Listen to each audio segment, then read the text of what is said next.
Hello friends, చూస్తున్నారు కదా, ఇది యాసర్ ఆస్పైర్ 7 ల్యాప్టాప్. సో దీన్ని కస్టమర్ మన దగ్గరికి ఓవర్ హీటింగ్ ఇష్యూతో తీసుకొచ్చారు. సో మనం దీన్ని ఓపెన్ చేసి డయాగ్నోస్ చేసి చూస్తే మనకు తెలిసింది ఏంటంటే మొత్తం కంప్లీట్గా హీట్ సింక్ ఫ్యాన్స్ మొత్తం డస్ట్తో క్లాగ్ అయిపోయినాయి.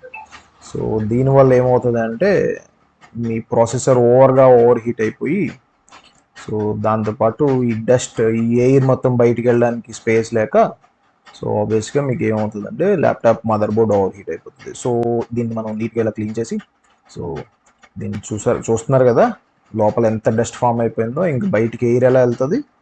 సో దీన్ని మొత్తం రిమూవ్ చేసుకుని నీట్గా కొత్త థర్మల్ పేస్ట్ పెట్టుకొని, థర్మల్ పేస్ట్ కూడా మీరు high quality thermal paste use చేయాలి. సో అప్పుడే మీకు ల్యాప్టాప్ ఓవర్ హీట్ అవ్వకుండా ఉంటుంది. మీ ల్యాప్టాప్లో కూడా ఏమైనా ఇష్యూ ఉంటే వెంటనే స్క్రీన్ మీద కనిపిస్తున్న నెంబర్ కాంటాక్ట్ చేయండి.